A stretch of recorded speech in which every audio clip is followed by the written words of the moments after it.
You heard the headlines 1,000 times. Globalization is collapsing, nations are turning inward, and the world is breaking into rival blocs. But what if that entire storyline is misleading? What if globalization isn't dying at all, but mutating into something more powerful, more political, and far more dangerous than anything we saw in the 1990s?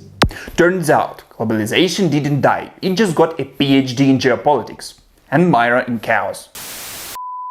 Here's the twist almost nobody sees. While leaders talk about decoupling, global interdependence is actually deepening, just in new shapes. Supply chains, once centered in a single country, are being rebuilt across regions. Companies aren't abandoning the world, they're rewriting it. The dream of a cooperative global marketplace, Globalization 1.0, has collapsed. Rising in its place is Globalization 2.0, still connected, but driven by geopolitics, national security, digital tech, regional blocs, and strategic competition. The global economy is being redesigned in real time, and the stakes are higher than ever. So here is a question to you. Is this new global system making the world safer or far more fragile? Tell us in the comments below. And before we continue, hit that like button, subscribe and share this video so you won't miss more global myths exposed. Want to know how the new global system will shape your future? Watch till the end.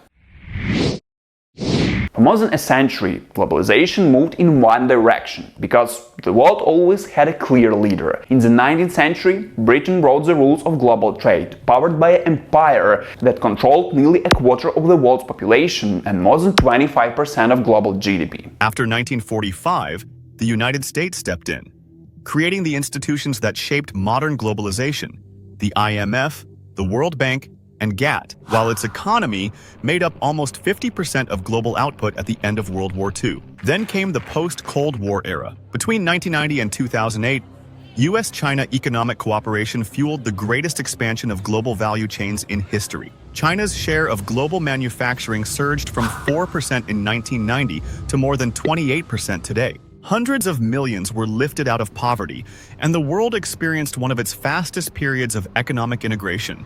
But today, that clarity is gone. The US no longer wants to police the global system. China, despite its scale, still lacks a truly global currency and the financial power needed to lead. Europe is divided, slow, and inward-looking.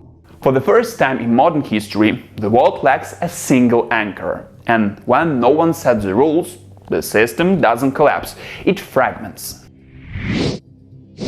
For years we heard warnings that global supply chains were collapsing, but in reality, they aren't breaking, they're being redesigned. The biggest shift is the rise of the China Plus One strategy. Companies aren't abandoning China, still the world's largest manufacturing hub with nearly 30% of global output, but they are spreading risk. Vietnam's exports have grown more than 400% since 2010. India is attracting record foreign investment. Mexico recently surpassed China as the top exporter to the US, and Indonesia is becoming a new manufacturing powerhouse. Friendshoring adds another layer. Governments now prefer production inside politically aligned countries, even if it costs more. This is why the US, Japan, South Korea, and the EU are coordinating semiconductor, battery, and critical minerals supply chains on an unprecedented scale. Nearshoring is accelerating too. US imports from Mexico reached record highs in 2024, while Europe is pulling manufacturing toward Poland, Czechia, and Romania to cut exposure to distant supply routes. And the examples are massive. Apple plans to spend $500 billion building new US-based facilities. TSMC is constructing multi-billion-dollar fabs in Arizona, Germany, and Japan. ASML now employs more than half of its 44,000 workers outside the Netherlands. While the world argues about tariffs and factories, a far bigger transformation is happening quietly in the background. Since the 2008 financial crisis, global trade in physical goods has largely stagnated as a share of world GDP. But digital trade, the invisible flow of code, data, and online services, is exploding at breathtaking speed. Cross-border data flows are now more than 40 times larger than they were in 2010, and digital services exports are growing nearly 3 times faster than goods. The new engine of globalization runs on cloud computing, artificial intelligence, automation, remote collaboration, and platforms that allow companies to operate across borders without shipping a single container. Instead of cars or machinery, the hottest global exports today are software, design, accounting, HR, data analytics, and cybersecurity. A developer in Bangalore, a designer in Warsaw, and a marketing team in Sao Paulo can work for a firm in New York as easily as if they were in the same building. Governments everywhere are rewriting the rules. This shift marks a fundamental change in how globalization works. Goods cross borders in the 1990s. Now services cross borders in milliseconds, creating a new digital superhighway that no tariff can block and no border can contain. Globalization used to be about efficiency, cheaper goods, faster trade, open markets, but that world is gone. Today globalization has become a geopolitical battlefield where national security matters more than low prices. Since 2020, countries have introduced thousands of new trade barriers, and nearly 70% of them are protectionist. The US, EU, China, Japan, and India are all expanding industrial policy at a scale not seen in decades. Export controls now limit the flow of advanced chips, AI tools, and rare earths. Investment screening has surged.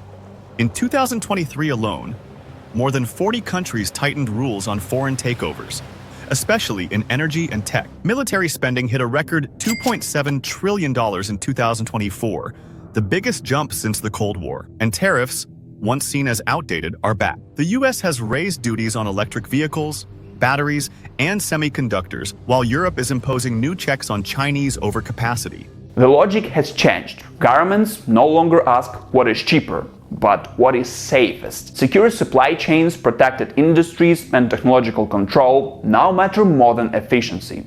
This is managed globalization, where power decides the flow of trade.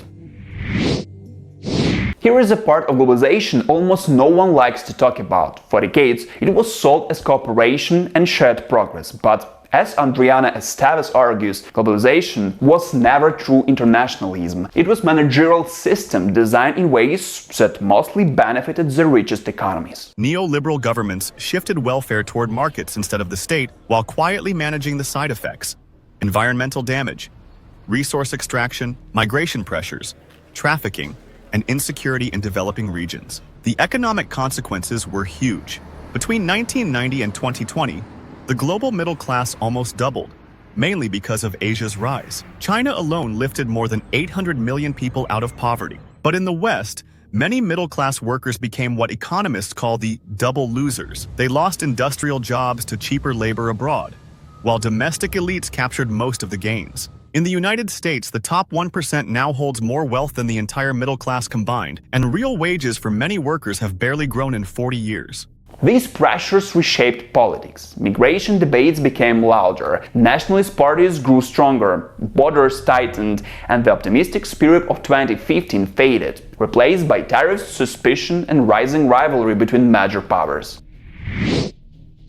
Globalization isn't disappointing. It's transforming into something harder, sharper, and more strategic than anything we saw in the past. The world is still deeply connected, but those connections are now shaped by power, rivalry, digital dominance, and of course national security fears. Some see this as Globalization 2.0, a smarter and more resilient system. Others warn it looks like barbed-wire globalization, a world that stays intertwined, but through walls, restrictions, and growing distrust. The real question is how we use this new system. Will it lead to stability, innovation, and safer supply chains, or will it push the world into fragmentation and constant economic tension? Climate change, energy shocks, even biodiversity loss still require cooperation whether countries like each other or not. Interdependence is unavoidable. The only choice is whether we manage it or weaponize it. And the myth that globalization is dead completely busted. Now tell me in the comments below, is the new global order an opportunity or a threat? If you enjoy this video, hit that like button, subscribe and share, and don't miss the next episode in our Global Myths Exposed series. Catch you in the next one.